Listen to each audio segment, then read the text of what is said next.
Hey, welcome back to day 35, I think, of Project Me. It's been over a week, actually, since the last video.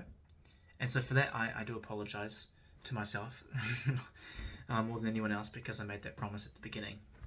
It'd be 3 to 4 videos a week. The truth is I've been quite busy, which is also not an excuse.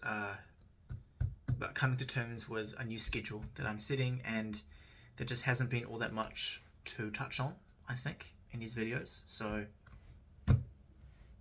hopefully that's enough reason to justify to myself.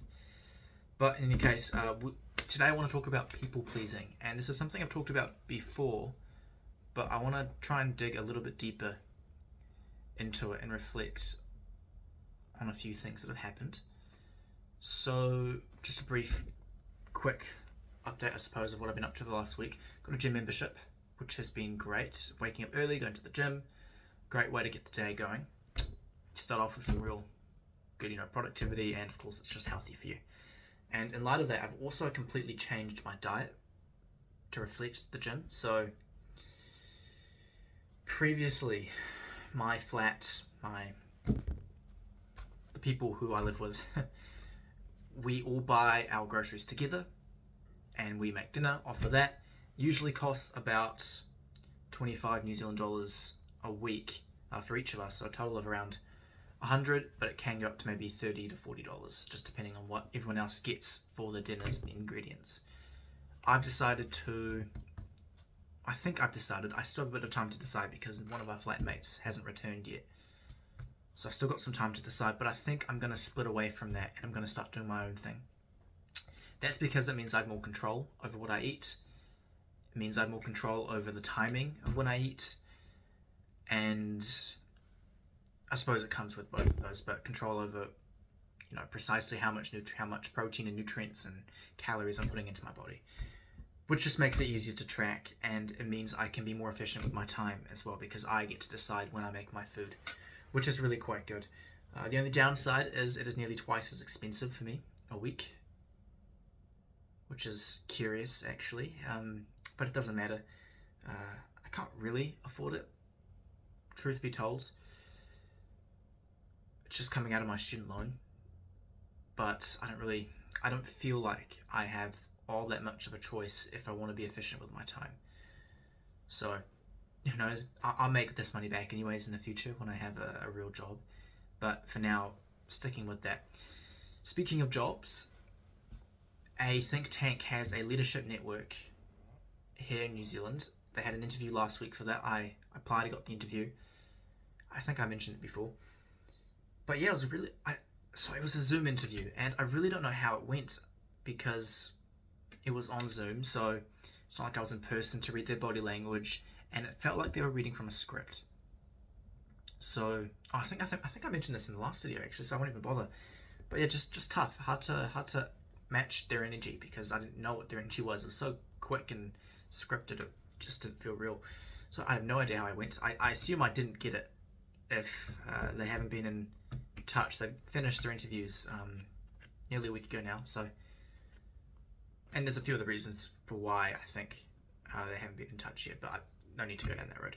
I had an interview today as well. That was for a tutoring job for high school students. Pays pretty well, decent hours every week. A little bit too many for my schedule, I think, but yeah, I'm not sure if I got it either. I've still got some time before I head back, so I'm not too sure. But we'll see. I'm optimistic, but I also am wary of committing to something that I don't have the time for. Although I'm currently losing money, so the job would be appreciated despite what I may say. Anyways, besides that, still no grades back on exams, so that's it's actually for the best, I think. Maybe I'll check my exam grades right before I need to study for the next exam, and that will be motivation. Still weighing on me a little bit, but I've moved on. The last 2-3 videos we talked about moving on after disaster, and I feel like I've done a fair job at that. At least getting back on track immediately after. I think I did the best I could have done. So I'm actually really quite happy with that, with my reaction to all of that. I'm really proud of myself. I think it shows who I am, at the darkest moment. So it's nice to see. I mean, it still wasn't zero. I still had so many things going for me, but you don't see it at the time, right? Whenever something bad happens, you never look around and you're never grateful, because all you can see is the ugly reflection, right? But we bounced back pretty quick and pretty well, so very satisfied with that. I've just got a list of things that I'm looking down at. Recently, it's just been catching up with a lot of people as well before university restarts. So what happened? I had coffee on Monday with someone. Today is Tuesday, Wednesday? Today's Wednesday. Tuesday, I think I was just running in and out for some errands most of the day. Wednesday today, we had the interview in the morning, did some work at a cafe, and then drinks with this volunteer group I'm a part of, which is really cool. Always nice to see them. We'll talk about that in a minute. And tomorrow I've got, gym, a video call with someone, a coffee / brunch with someone, and then a movie night, which will be really cool. Haven't watched a movie in ages. Be really good. And Friday, another brunch coffee thing. Same thing on Saturday, and then Sunday, just catching up on all the readings before the trimester restarts. So busy few days ahead before trimester restarts, which is not how I would want it. I'd want to do absolutely nothing, but you got to make do, right? You got to make do. You got people to see, things to do. So, man, I hate being an adult. It is what it is. I'm not bitter about it. I do wish I had more free time, but that's a failure on me just as much as it is anything else. So I could quit everything that I'm a part of, and I'd probably have free time then, but I wouldn't get any satisfaction from that. Yeah. But anyways, I wanted to talk about people pleasing, and the symptom of people pleasing for me is insecurity in my value, and 2, speaking really quickly in conversations. So I'll talk about the first one first. So speaking quickly. Whenever I'm in a room where I feel like people are better than me, or I have little to offer, then I will tend to speak very quickly. The reason that is, and this started happening in high school for me, the reason that is because I would try and get everything on my mind out before someone could interrupt me. And the cause of this, I realized, stems back to high school, because I was in maybe it wasn't a toxic friend group, but there was a friend who just, either he had no social cues, or he just didn't respect me, or he just didn't like me. I don't know what it is. I don't want to put any thought into it. But I do know that a pattern emerged where I would speak and he would interrupt. So that created an internal need to get what I needed to say out before he could interrupt. So the way that manifested was through talking really, really quickly, and just spitting it out. And I've noticed in the last few days particularly, but it's been a recurring theme throughout, ever since high school. But the last few days particularly, I've noticed I've been speaking really quick, and this has the consequence of saying some phrases completely wrong. Like, for example, what was it? I was at a friend's the other night having crepes, and she'd used the phrase broad and wide earlier on in the conversation. Something like that. It wasn't those words exactly. But in the heat of the moment, wanting to be witty and whatever, I said it really quick, and I was like, bride. I meant to say broad and wide, referencing the earlier phrase, but I mixed it up and I said bride instead. Bride and something else before I realized my mistake and stopped. So things like that, nothing major at all, but it adds up, at least in my view, because I'm making all these little mistakes and it's slowly tearing me down, keeping me grounded in misfortune, I suppose. So it has that symptom. And the other part of it, what did I say? What was the other reason? Speaking really quickly and... oh, goodness. Can't remember now. That's right, we'll keep going. Part of it is because I think part of the reason I am so keen on people pleasing, and by extension talking really quickly, is because insecurity, that's the other bit I was going to talk about, is because I feel insecure. around these people. I want them to like me. I don't know if they like me. I don't know if they will like me, so I try to put my best foot forward. And unfortunately, the way I do that, the way I put my best foot forward is by trying to be witty, which is not itself a bad thing, but when it manifests as speaking really quickly, then, and I mess up, then it kind of lowers, you know,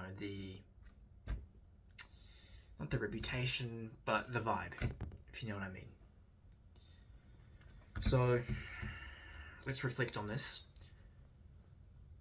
We know, well, we think we know at least. We have assumptions for why I'm doing this. All right. So what is actually bad about it? The bad bit is that it may not matter so much to other people, but it does hinder my communication ability. Because if you're speaking quickly, your mind is racing, you're not relaxed, you can't make your point as effectively. And two, internally, when you notice you did something wrong or you make a mistake, it weighs on you, right? And so you start up here, and the more you do, the more you go down, right? Or if you weigh on a mistake, it just drags you down, like an anchor, right? A mistake is an anchor. It drags your vibe down. Okay, so we know why it's harmful now. So what can we do about it? This is the gold question. Question for the money. Okay, what can we do about it? All right, my first thought is, when we're in a situation where we feel insecure, we need to recognize how we feel. We need to recognize how this is going to play out.